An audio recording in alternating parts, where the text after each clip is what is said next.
Assalamualaikum warahmatullahi wabarakatuh. Apa kabarnya anak-anak? Siap untuk belajar? Hari ini pada pelajaran Bahasa Indonesia kelas 4 fase B, kita akan belajar materi teks narasi. Oke, sebelum memulai pelajaran, Ibu mau mengingatkan dulu. Pernahkah kalian membaca cerita tentang Sang Kuryang atau tentang bawang merah yang jahat dan bawang putih yang baik? Atau tentang si timun emas yang dikejar-kejar oleh raksasa yang besar. Nah, kalau kalian pernah membaca cerita-cerita yang tadi Ibu sebutkan, itu sebenarnya adalah teks narasi. Wah, jadi semakin penasaran ya, apa itu teks narasi? Baiklah, Ibu Marisa akan membantu menjelaskan.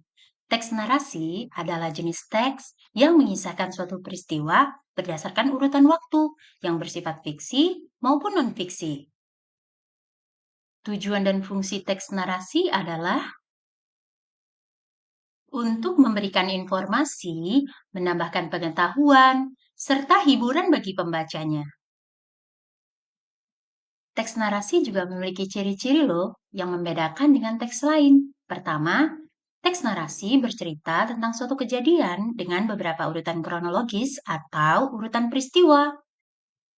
Teks narasi juga terdapat konflik, seperti yang tadi, bawang putih dan bawang merah, atau konflik antara si timun emas dengan raksasa yang besar. Ciri-ciri yang terakhir adalah memiliki unsur-unsur teks seperti tokoh atau yang memerankan dalam teks narasi tersebut, latar atau tempat kejadian, alur adalah alur dari peristiwa untuk menyelesaikan konflik yang ada di dalam teks narasi, tema, dan pesan moral. Dalam pengembangan teks narasi juga memiliki struktur. Yang pertama adalah orientasi atau perkenalan cerita. Selanjutnya adalah komplikasi atau masalah, resolusi atau penyelesaian.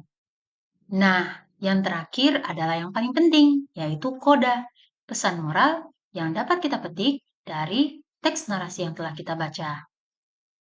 Berikut adalah contoh teks narasi yang berjudul Si Kancil. Silakan menyimak dan ibu akan membacakannya untuk kalian. Kruk-kruk, kancil mengelus perutnya yang dari tadi mengeluh lapar dan tenggorokannya pun sangat kering. Hari amatlah panas, kancil berjalan sendirian. Tiba-tiba ia melihat hamparan hijau. Ya, itu adalah ladang Pak Tani yang menanam ladangnya dengan ketimun. Air liur kancil menetes. Ia berpikir untuk mencuri timun. Ah, aku akan memakan timun Pak Tani, kata kancil. Kalau cuma makan sedikit, pasti tidak apa-apa. Kancil menyusup lewat celah pagar ladang Pak Tani dan mengunyah sebuah ketimun. Kres, segar sekali. Satu lagi ah, lalu aku akan menyusul teman-teman. Kancil memetik satu lagi dan memakannya. Satu lagi, sampai ia kekenyangan dan tertidur. Lalu kancil terbangun. Ia pun terkejut karena hari sudah sore. Tiba-tiba datanglah Pak Tani. Kancil tidak berkutik. Dia harus siap-siap dihukum. Oh, rupanya kamu yang memakan hasil jerih payahku. Pak Tani berkacak pinggang. Ampun, Pak Tani, maafkan aku. Hutan kecil kami terbakar beberapa hari lalu. Kancil memohon. Ya, tapi tetap saja mencuri itu tidak baik. Enaknya saya kasih kamu hukuman apa ya? Pak Tani tetap kesal. Bagaimana jika kita hukum dia membereskan ladang selama seminggu dan menanami bibit ketimun lagi, Pak? Usul Bu Tani. Kancil pun menerima hukuman itu. Ia tahu bahwa memang ia bersalah. Dia bekerja dengan rajin dan berharap Pak Tani bisa memaafkannya. Akhirnya, hari terakhir hukuman si Kancil tiba. Kancil pun dibebaskan oleh Pak Tani, dan Kancil berjanji tidak akan mencuri lagi.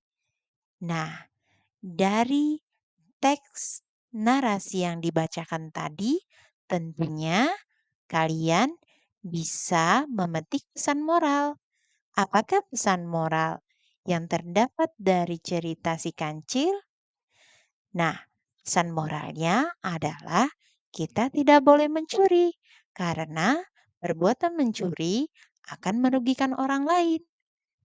Oke, terima kasih anak-anak sudah menyaksikan video pembelajaran hari ini. Semoga kalian selalu semangat untuk belajar. Assalamualaikum warahmatullahi wabarakatuh.